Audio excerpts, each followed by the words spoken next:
El Fondo de Previsión Social del Colegio de Ingenieros de Venezuela presenta. A partir de este momento, todas las voces se unen en una sola señal.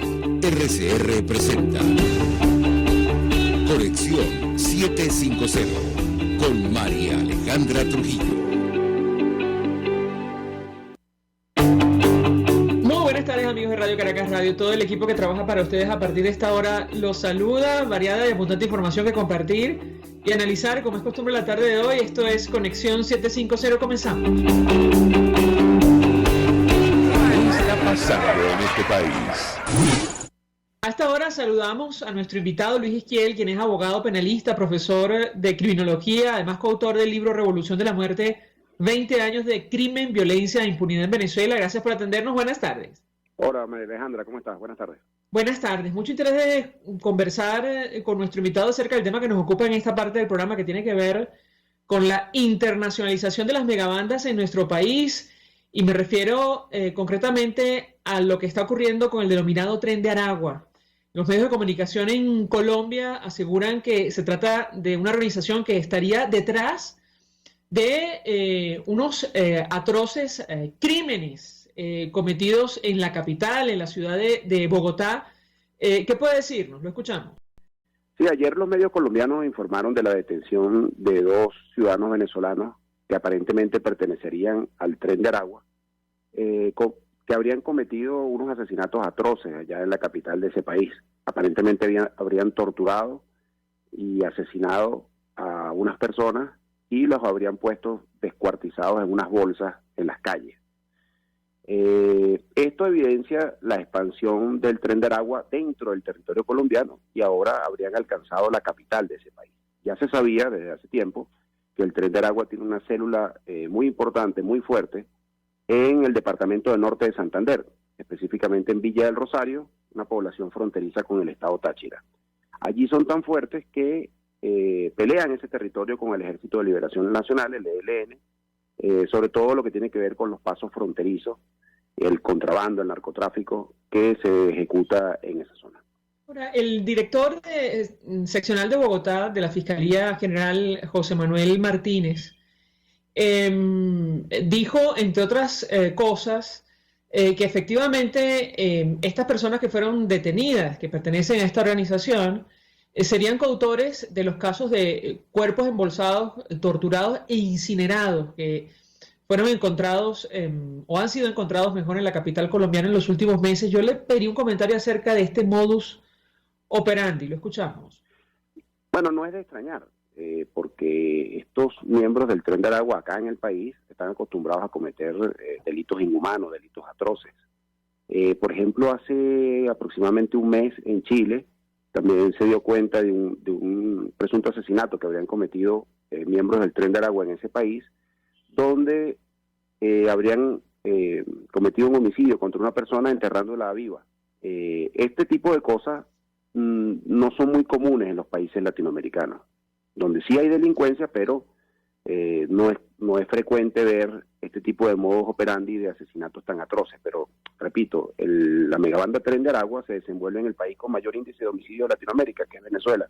Y acá tiene que competir con otras organizaciones criminales muy feroces y muy inhumanas. Entonces, no es de extrañar este tipo de actitudes. Y además también tomando en cuenta que el origen del Tren de Aragua, hay que recordarlo, es un origen carcelario. Tienen su epicentro allí en la cárcel de Tocorón, en el estado de Aragua. Y ya sabemos cómo se maneja el paranato carcelario y cuál es la situación de violación de derechos humanos dentro de las cárceles del país. Ahora, entendemos que este tipo de actividades, según decía la policía, busca, entre otras cosas, generar zozobra y pánico entre algunos de los residentes de la capital en lo que sería una confrontación territorial. Le pediría un comentario sobre este tema. Lo escuchamos. Sí, bueno, uno de los motivos por los cuales emigran estos integrantes del Tren de Aragua es buscando nuevos mercados delictivos, países con mejor economía que la venezolana, donde puedan dar golpes que les produzcan mayor cantidad de dinero. Esa es una de las principales motivaciones. Y en aras de eso, cuando llegan a cualquier país, tratan de apropiarse del territorio, es decir, de competir con otras organizaciones criminales que puedan estar haciendo vida allí, y a través de la ferocidad de sus acciones, es una de las formas que tienen de intimidar a esas otras organizaciones criminales competidoras y tratar de tomar el territorio de ese país. Esto lo vienen haciendo, ya te mencioné un caso en Chile, pero esto lo vienen haciendo también en Ecuador, en Perú, en Bolivia, en Brasil y por supuesto en Colombia, porque ya es el país donde tienen mayor presencia, mayor cantidad de integrantes y creo que es donde se han expandido a mayores regiones. Ahora, ¿este fenómeno hasta dónde cree usted puede llegar y qué impacto tendría para nuestro país? Porque entendemos que independientemente de que estas organizaciones criminales se han internacionalizado, todavía tienen presencia en Venezuela, ¿correcto? Sí, muy buena pregunta, María Alejandra, porque el problema del crimen organizado acá en Venezuela no solo se circunscribe a nuestro territorio, ya es algo que ha trascendido nuestra frontera. Y la mayor expresión de eso es el Tren de Aragua, que en Colombia es muy fuerte, ya te mencioné este departamento del norte de Santander, pero se ha ido extendiendo a otras ciudades colombianas y cada vez más avanza hacia otros países de nuestra región. Si esto continúa, porque además el origen del Tren de Aragua, hay que saberlo también, tiene que ver con todo el desastre de inseguridad que hay en Venezuela, el pranato carcelario, la impunidad, el acceso a armas, etcétera. Ese fue el caldo de cultivo y luego se fueron extendiendo hacia otros países latinoamericanos. Si el caldo de cultivo no cesa, es decir, la situación acá dentro de nuestro país, esta organización se va a seguir extendiendo hacia otros países. El último país al que se supo que había presencia es Bolivia. Ahí dominan ese paso fronterizo y tienen operaciones de narcotráfico hacia Chile. Pero además, María Alejandra, y esto también es grave, hay evidencia de que el Tren de Aragua se viene uniendo, viene haciendo alianzas con otras organizaciones importantes de nuestra región. Por ejemplo, en el estado de Roraima, fronterizo con el sur de Venezuela, ellos allí son fuertes dentro de las cárceles. Es decir, ha habido un proceso de migración de miembros del Tren de Aragua, han sido capturados algunos de ellos y han sido enviados a prisiones. Dentro de esas prisiones, la Fiscalía de ese estado de Roraima tiene evidencia de que se han unido con elementos del primer comando de la capital, el PCC, que es una de las megabandas brasileñas más grandes y más poderosas. Sobre todo le llama la atención a estos miembros del PCC la experiencia en el dominio, en el control de cárceles que traen estos individuos del Tren de Aragua. Entonces, bueno, el peligro es que se sigan extendiendo y que establezcan alianzas con otros grupos criminales y eso termina afectando aún más a otros países latinoamericanos. ¿Cómo combatir este fenómeno, en su opinión? Bueno, fíjate, esa es otra muy buena pregunta, porque todos estos países donde se ha expandido el Tren de Aragua, las autoridades han manifestado las dificultades que ellos tienen para detectar la presencia de estos individuos, o sea, y detectar el origen y la identidad inclusive de estos individuos, por la poca colaboración que tienen del Estado venezolano, que sabemos que está controlado por el régimen de Nicolás Maduro, que además no tiene relaciones con varios de estos países donde el Tren de Aragua está haciendo desastre. Entonces, bueno, esta situación de un régimen ilegal que hay aquí en el país dificulta el trabajo combinado que deberían hacer las policías de esos países con las autoridades de justicia venezolanas para facilitar la identificación, la investigación y el comprender muy bien a esta megabanda. Mira, uno que maneja estos temas, yo he recibido llamadas de varios países latinoamericanos, de periodistas que están interesados en conocer de esta megabanda criminal, cómo actúan, cuáles son sus orígenes, sus modos operandi, etcétera, porque ellos desconocen cómo se maneja esta organización criminal. Y lo que sí es que infunden mucho temor. Es decir, cada vez que en un país de estos se desconoce que existe una célula del Tren de Aragua, esas sociedades se atemorizan. Entre otras cosas porque, como dije anteriormente, Venezuela es el país con mayor índice de homicidios y estos individuos migran a países que tienen una tasa mucho menor de criminalidad y donde la gente no está acostumbrada a ver ese tipo de modo operandi. Si permite, invitado, tenemos que hacer una pausa para ir a publicidad. Al regreso quisiera referirme a las dimensiones que ha adquirido esta organización en una declaración que ofrecía la periodista Rona Rísquez, quien es especialista en violencia policial, derechos humanos y crimen organizado. Ella advertía al Tiempo de Bogotá que, bueno, según los datos extraoficiales que se manejan, se calcula que solo en Venezuela tienen más de 5.000 hombres y además tienen presencia en Colombia, Perú, Ecuador e incluso en otros países del sur. Yo le pediría un comentario acerca de las dimensiones de esta organización que ya compite con grupos irregulares armados, Al regreso de la pausa, le doy la palabra para contestar. Ya venimos. Usted está viendo Conexión 750 con María Alejandra Trujillo. Solo por RCR 750, porque lo bueno une. Puedes seguirnos en nuestras redes sociales. En Twitter, @RCR750.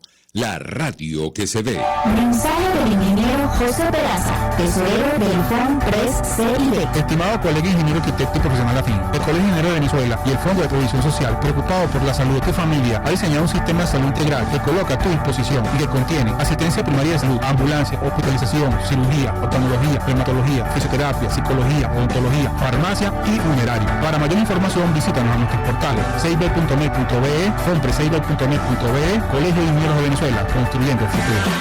Amigos, nace un nuevo concepto de farmacia en Venezuela. Farmacia CVS y más. Todo lo demás. En Farmacia CVS, en español CVS, lo consigues todo en un solo lugar. Salud, belleza, hogar y comida. Un nuevo concepto en todo para un nuevo concepto de vida. Farmacia CVS y más está en el CCCT nivel C1, frente a Beco y al lado del Banco Mercantil. En Instagram, FarmaCVS, Farmacia CVS y más. Todo lo demás. Una ventana para las propuestas y denuncias de las comunidades populares de Venezuela. Evelyn Martínez y la red de ciudadanos llegan debatiendo problemas y promoviendo soluciones. Es el Radar de los Barrios. Por la autonomía de los movimientos sociales que no pueden ser complementos de partidos o gobiernos. El Radar de los Barrios, de lunes a viernes, a partir de las 10 de la mañana, por RCR 750 AM.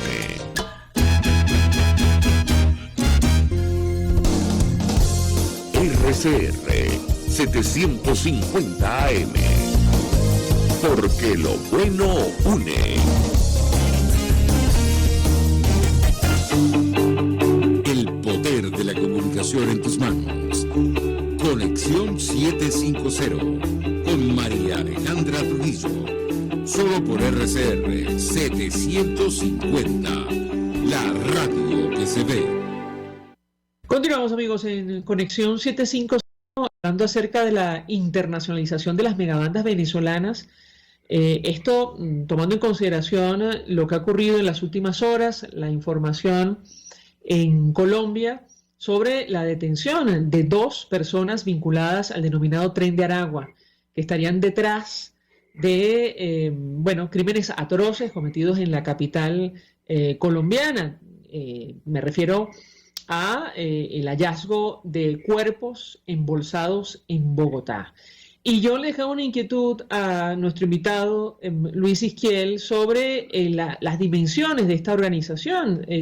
Citaba una declaración de Rona Rísquez, periodista especializada en crimen organizado, y ella dice que se calcula que hasta 5.000 hombres forman parte de esta megabanda y tienen presencia además en Colombia, Perú, Ecuador y otros países de América Latina. ¿Qué puede decirnos? Lo escuchamos. A ver, es difícil medir la magnitud del Tren de Aragua, saber cuántos hombres maneja específicamente. Yo diría que los cálculos más cercanos que conozco podrían mencionar que puedan tener una magnitud de unos 2.500 hombres. Ahora, puede ser más, como dice Rona. El tema es que el sitio donde ellos se nutren más para reclutar personas es la cárcel de Tocorón. En esa cárcel de Tocorón hay alrededor de 6.000 individuos. Pero además, ellos controlan barrios completos en el estado de Aragua. Por ejemplo, el epicentro de esta megabanda es el barrio San Vicente del estado de Aragua, un barrio importante, grande allá, sobre el cual ellos tienen control total. Y se han ido expandiendo también hacia otras partes del estado de Aragua. Pero además, no solo se han internacionalizado, sino que dentro de nuestro país han salido del estado de Aragua y se sabe ya que tienen presencia en el estado Sucre, controlando allí corredores del narcotráfico hacia Trinidad y Tobago, y también tienen células en el estado Bolívar controlando la minería ilegal, entre otras regiones. Entonces, no es fácil saber la magnitud, lo que sí es que sin duda es la megabanda criminal más grande de Venezuela, y de mayor poder de internacionalización. Esta megabanda quizás no tuvo ¿cómo te digo? No tiene como el impacto en la sociedad que tuvo el Coque, por ejemplo, porque el Coque actuaba en la capital, en Caracas. El Tren de Aragua prácticamente no tiene operaciones en la capital. Y quizás por eso es que la magnitud de esta megabanda no ha resaltado tanto dentro de la sociedad, dentro de los medios de comunicación, porque no actúan en Caracas. Pero es la megabanda más grande del país. Ahora, la acción de este grupo criminal puede ser comparada con otras organizaciones armadas de carácter ilegal en Colombia o no, digamos, no tienen esa magnitud. ¿Qué opina usted? Bueno, los grupos más importantes colombianos tienen como otra naturaleza, ¿no? Son grupos guerrilleros que tuvieron un comienzo con temas ideológicos de izquierda, el ELN, la FARC, y algunos de estos grupos que denominan BACRIM, que son derivaciones de los grupos paramilitares colombianos. Entonces luego todos estos grupos se involucraron en el narcotráfico y desde hace décadas ya están prácticamente dedicados al tema del narcotráfico. El Tren de Aragua tiene otra naturaleza, es más como una banda criminal, sin ideología. Yo creo que se podrían parecer más a las megabandas brasileñas. Ya te mencioné al primer comando de la capital, el PCC, pero también hay otra que se llama el Comando Rojo, Comando Vermelo. Yo creo que tiene más similitudes con estas, que son estrictamente organizaciones delictivas, sin ningún tipo de careta ideológica, y dedicadas a delitos urbanos. Ahora, me refiero a las dimensiones, porque no sé si esto se puede transformar en un problema regional, tomando en consideración, insisto, la presencia en varios países de América Latina. ¿Qué opina usted? Bueno, en eso sí tienen fuerza, ¿no? Ya te mencioné que en el departamento de Norte de Santander ellos tienen tanto poder allí que combaten con el ELN. En los últimos meses han aparecido, por ejemplo, varios cadáveres en las trochas entre Táchira y Norte de Santander, y esas muertes son atribuidas a la guerra que allí lleva el Tren de Aragua con el ELN. En muchos de estos países latinoamericanos donde hay células del Tren de Aragua, están muy preocupados porque puedan tomar esas células como cabezas de playa, como se dice en el término militar. Es decir, que se instale una célula y luego esa célula vaya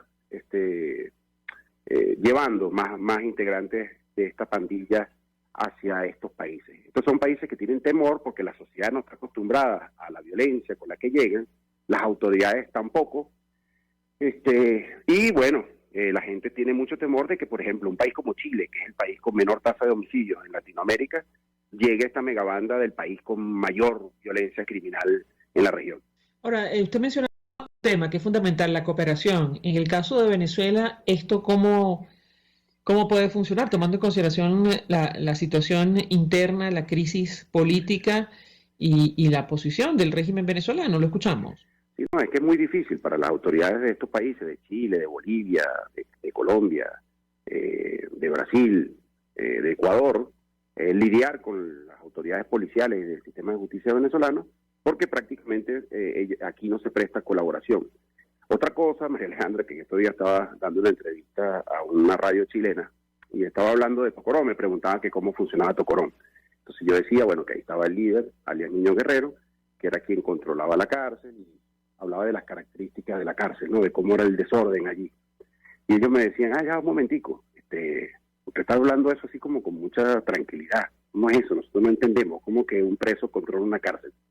¿Entiende eso? Están hablando con países donde nuestra cotidianidad les parece salida de un manicomio. Entonces uno tiene que comenzar a explicar cómo funciona este desastre aquí carcelario, que es inaudito, inclusive en países latinoamericanos. Ahora, hay un caso, y usted lo publica en sus redes sociales, que habla de un ciudadano venezolano que fue captado por la organización bajo amenaza luego de secuestrar a su familia para obligarlo a participar en el tráfico de droga. ¿Qué puede decirnos acerca de estas prácticas? Lo escuchamos. Bueno, es que, fíjate tú, esta gente del Tren de Aragua, cuando uno ve los países donde están presentes, pareciera que van siguiendo las rutas de migración. Porque uno de los negocios de los que ellos se apropian inmediatamente cuando llegan a un país es de los pasos informales. Y por eso es que creo que tiene relación con la migración venezolana. Es decir, ellos se nutren, no se nutren en cuanto a hombres, quiero decir que hacen negocios, pues, ilícitos con la población venezolana. En algunos de estos países se habla de que esfuerzan a venezolanas a dedicarse a la prostitución. Y en otros casos, ya venezolanas que se están dedicando a la prostitución en algunos de estos países, ellos van y les cobran especies de extorsión. Y no me extrañaría ese caso que tú estás señalando, de que también hayan venezolanos que lo estén obligando o forzando a realizar actividades delictivas. Bueno, esto ocurrió en Chile y esta nota de prensa asegura que también tienen presencia en Bolivia. Es decir, da la impresión, no sé si es una de las organizaciones criminales más grandes ahora mismo o con mayor presencia en América Latina. ¿Qué puede decirnos? Lo escuchamos. Yo creo, Marielena, en estos días lo estaba pensando y estaba tratando de buscar otros casos. Y yo no sé si es la más grande, pero yo creo que sí es la de mayor extensión, es decir, es la de mayor expansión. Se están metiendo en distintos países y no encuentro otro caso similar. Porque, por ejemplo, estas organizaciones brasileñas, ellas tienen mucha presencia en Paraguay, por ejemplo, que es fronterizo con Brasil, pero no conozco que ni el Comando Bermelo ni el primer comando de la capital estén en otros países latinoamericanos distintos a Paraguay. Las maras centroamericanas están básicamente en Honduras, Guatemala y El Salvador. Y a veces se extienden hacia Costa Rica y algunos otros países centroamericanos. Pero no tengo ahorita en la cabeza, creo que no existe una banda de mayor expansión entre los países latinoamericanos en la actualidad que el Tren de Aragua.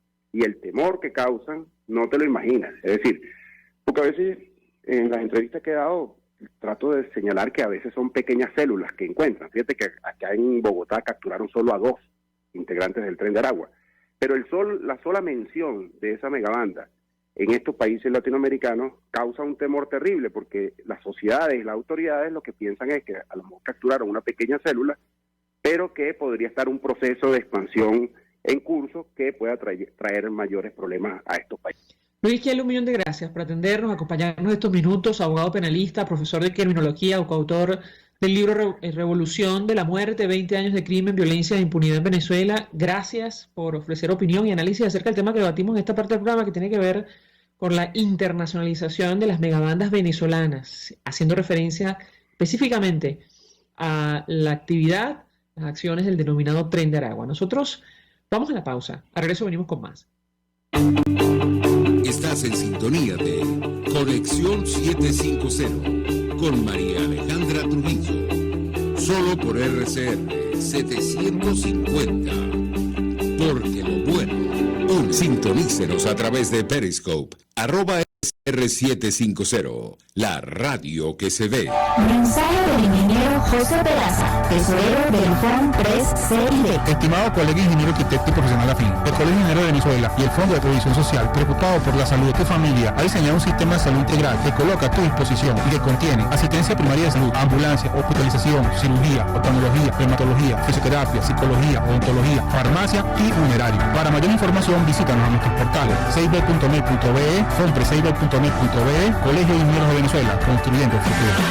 Mis amigos, una empresa comprometida y responsable con su personal es una empresa segura, y Produzca es la compañía pionera en Venezuela que ofrece la mayor cantidad de equipos de comprobada calidad para garantizar la seguridad integral de toda la nómina industrial de cualquier empresa. El catálogo de Produzca es inmenso, todo tipo de guantes, cascos, accesorios y productos varios de protección para tu personal. Conoce más de Produzca en www.produzca.com. Produzca, seguridad en tu empresa de los pies a la cabeza.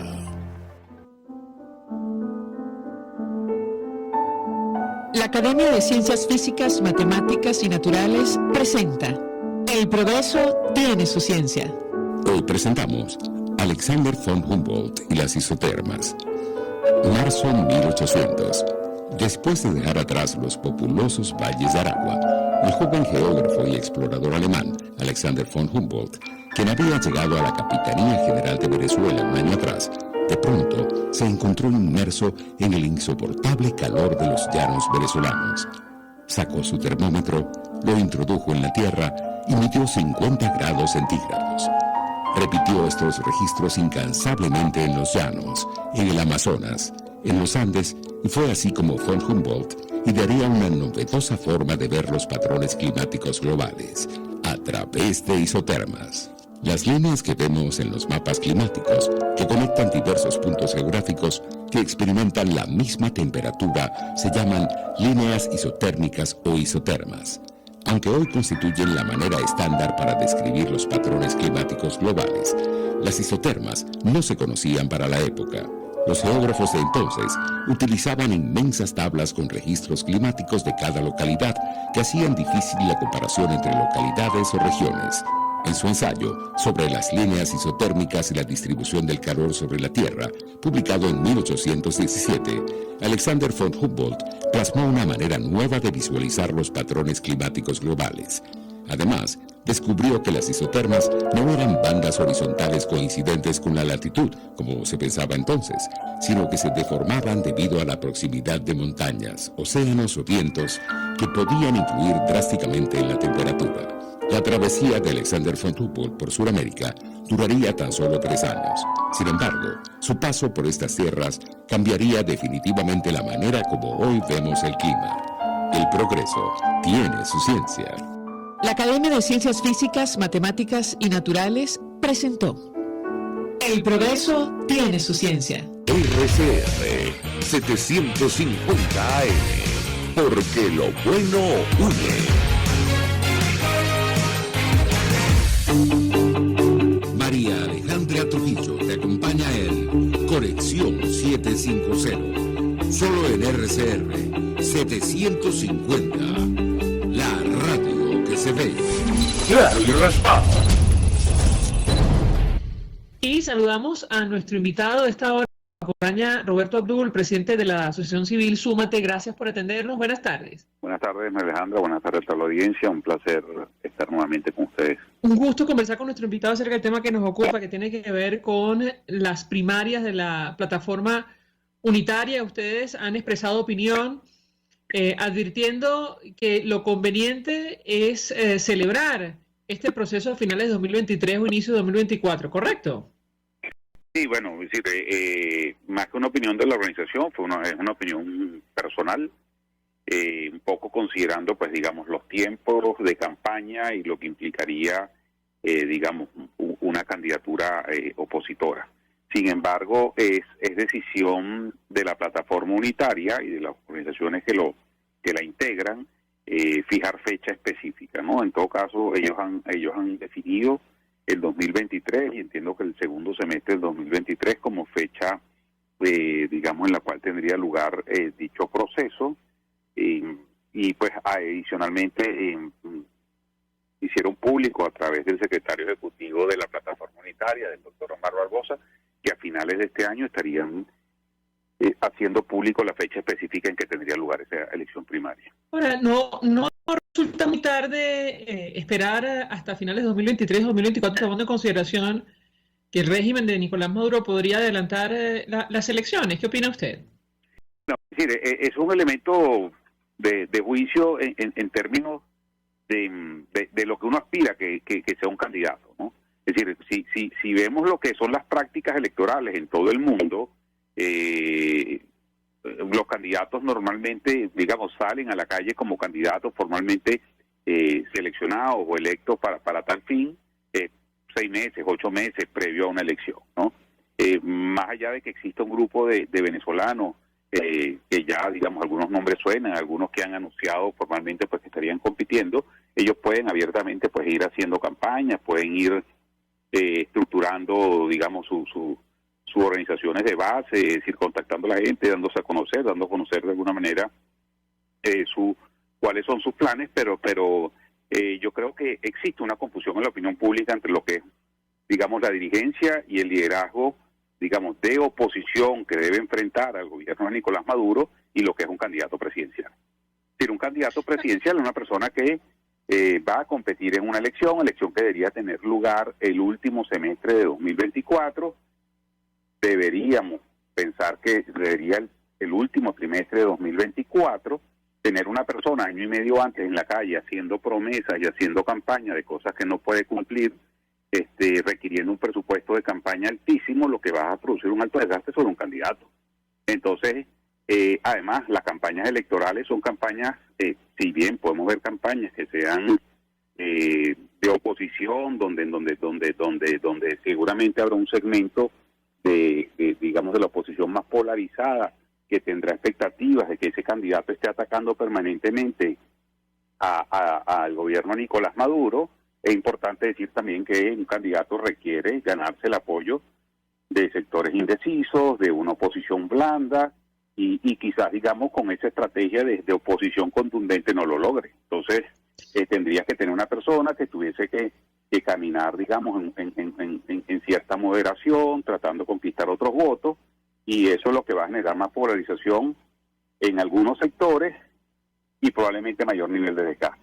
Además que vas a tener una persona sometido a los ataques del gobierno, conociendo cuáles han sido las prácticas pasadas durante un largo periodo de tiempo. La fecha no es asunto menor, pero dice usted, debería celebrarse en el último semestre de 2024. Sin embargo, Nicolás Maduro organizó unos comicios en mayo de 2018 que no fueron reconocidos por la comunidad internacional por las distintas irregularidades. Es decir, se trata de una fecha que el régimen venezolano maneja de forma arbitraria, ¿correcto? Sin duda, las convocatorias de los procesos electorales, no solamente las presidenciales, sino también asambleas, es decir, las de elecciones de Asamblea Nacional, elecciones de gobernadores, elecciones de consejos municipales y alcaldes, pues han sufrido, según la conveniencia, digamos, cambios de fecha. Recordemos que históricamente, desde el cambio de la Constitución, las elecciones presidenciales, las primeras elecciones, cuando tuvieron lugar las megaelecciones en julio del año 2000, se realizó, pues bueno, durante ese mes. Después, posteriormente, las elecciones subsiguientes, es decir, 2006, se realizaron en diciembre, 2012 se adelantaron a octubre, pero sabemos las razones ya. Pues digamos, ese adelanto a octubre tenía que ver con el estado de salud de Hugo Chávez Frías, que en diciembre, pues bueno, de ese mismo año, sin haber tomado posesión de ese nuevo mandato, pues viajó a Cuba y más nunca, pues digamos, ya regresó con vida al país. Y después, bueno, las elecciones de 2013 se hicieron en el mes de abril por razones obvias, digamos, era para así suplir la falta absoluta del presidente Hugo Chávez. Y después, bueno, las elecciones de 2018 que se adelantaron a mayo, no solamente por el adelanto, sino la manera como fue convocada dicha elección, generó pues el desconocimiento, o tuvo como consecuencia el desconocimiento, como bien lo mencionabas anteriormente, ¿no? Entonces, tenderíamos a pensar que si bien juegan con las fechas para según la conveniencia, digamos, por el otro lado, si repiten ese tipo de prácticas, pues también pueden repetirse las consecuencias, y que el desconocimiento sobre el Ejecutivo Nacional por parte de un número significativo de países se siga acentuando de aquí a digamos, al próximo periodo. Varios elementos, y lo hemos discutido con el invitado en otras oportunidades. Por ejemplo, la importancia de actualizar el registro electoral en el exterior. Estamos hablando de más de 7 millones de venezolanos aproximadamente que han salido de Venezuela.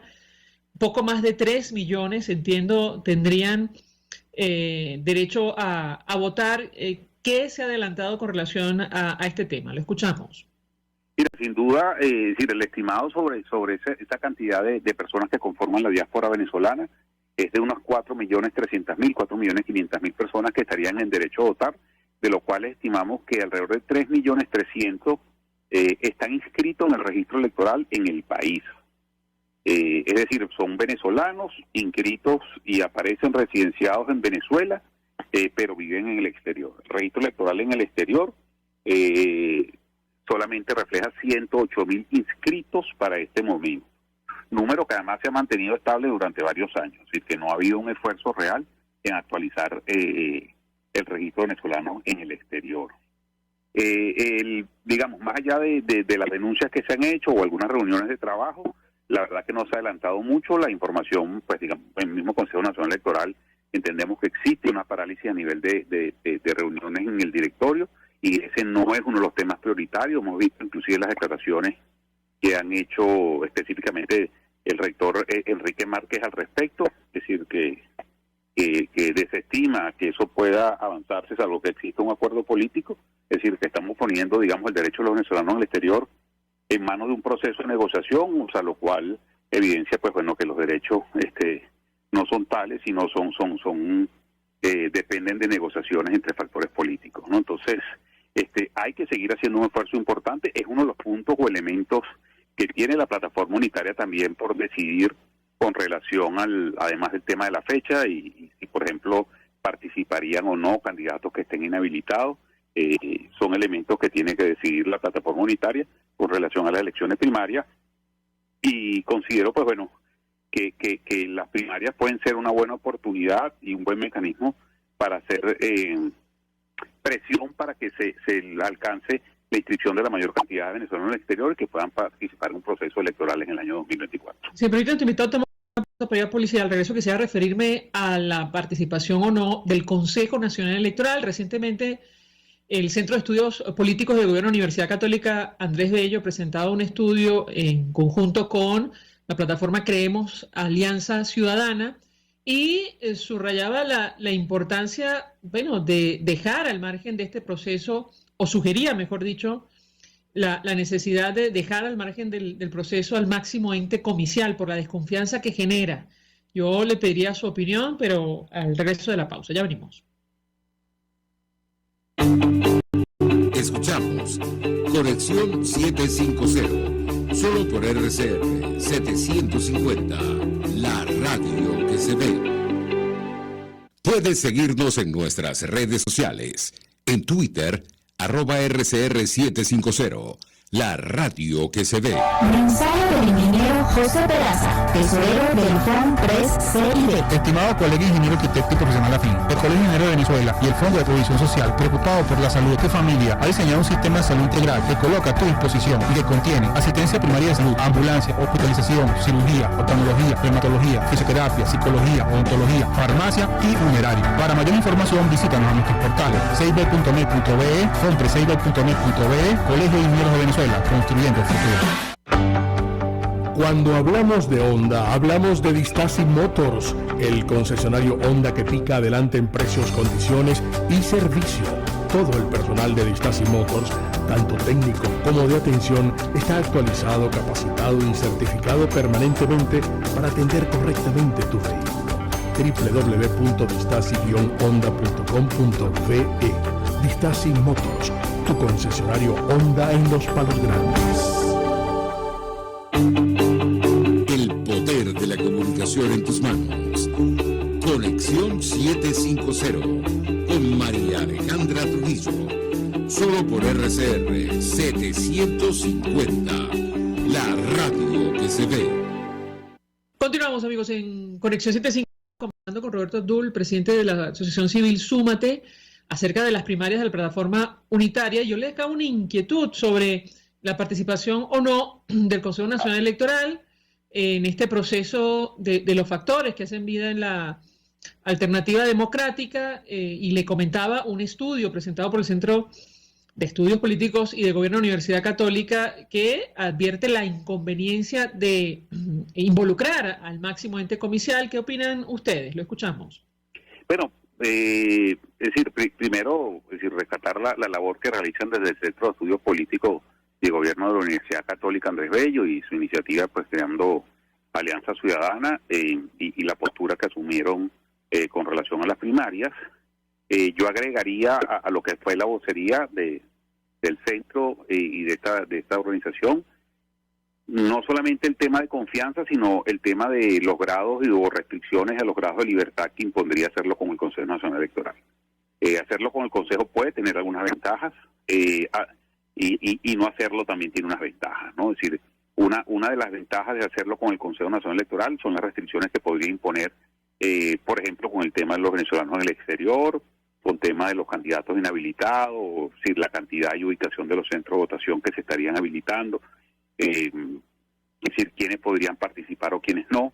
Entonces, como hemos visto en el pasado, la intervención de parte del Consejo y el manejo político de algunas decisiones el hecho de que lo haga el Consejo podría entonces plantearse esas restricciones a esos grados de libertad y esas condiciones bajo las cuales podría la plataforma unitaria decidir llevar a cabo ese proceso electoral, ¿no? Entonces, ahí queda de parte ya de la plataforma decidir y evaluar, digamos, de manera detallada las implicaciones de esta situación y en todo caso, pues sentarse a negociar con el Consejo cuáles serían los términos si así lo decidieran, ¿no?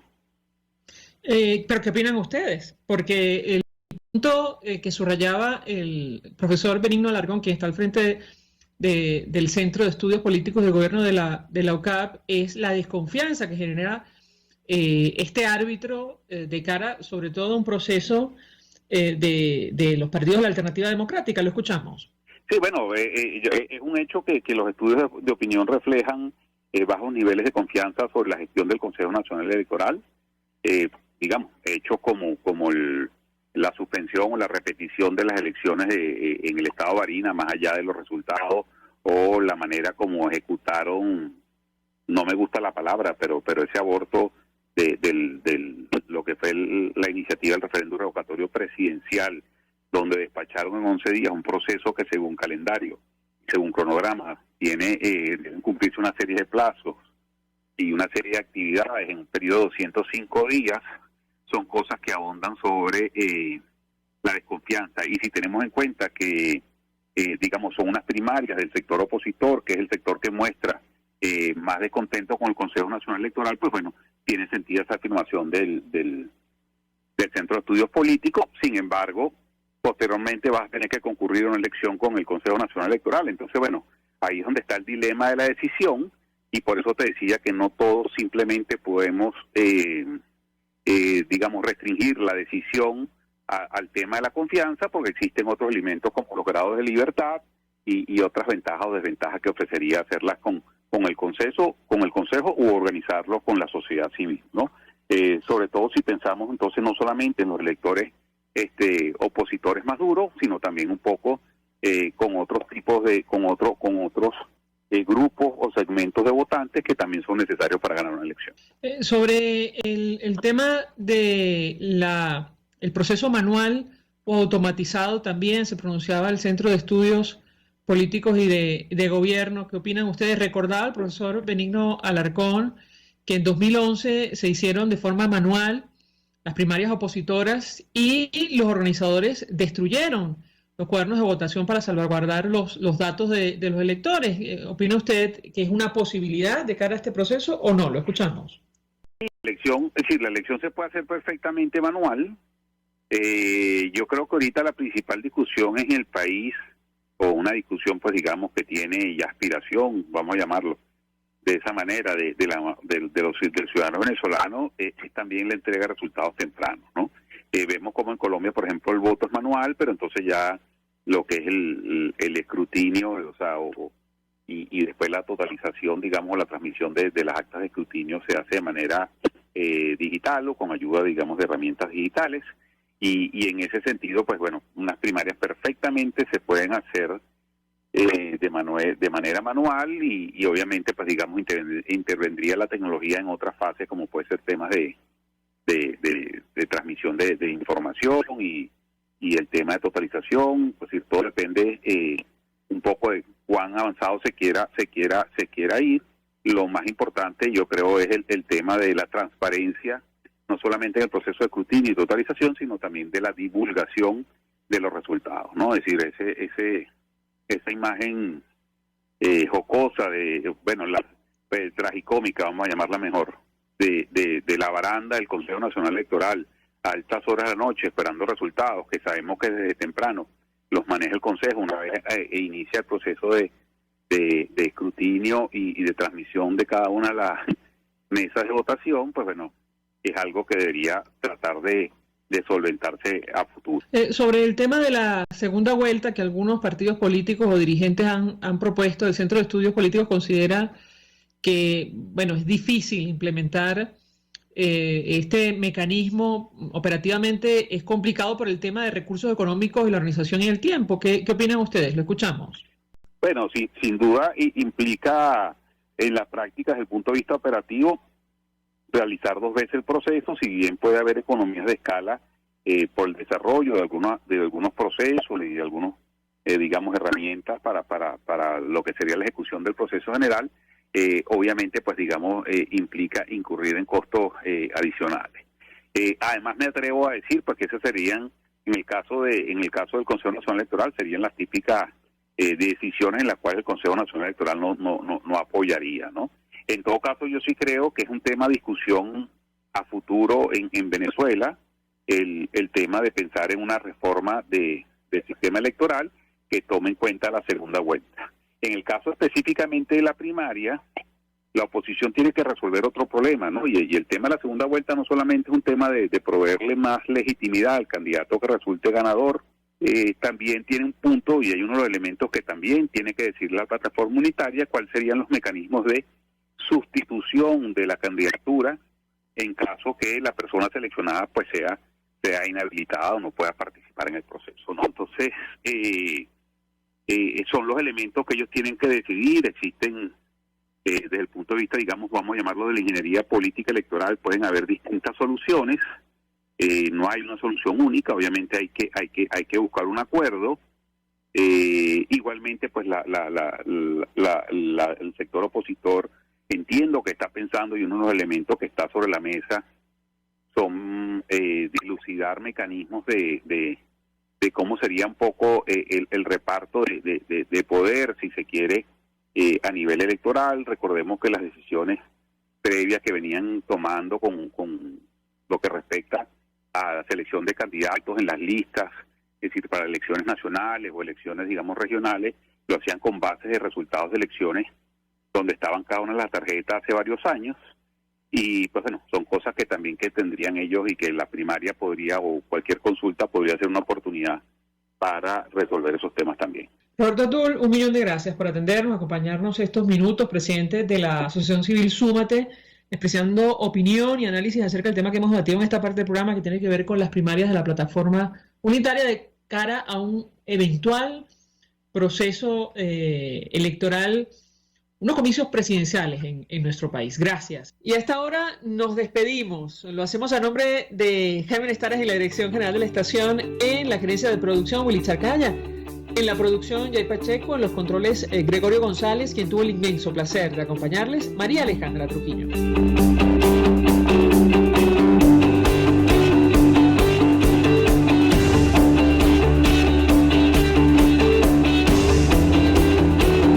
El Fondo de Previsión Social del Colegio de Ingenieros de Venezuela presentó.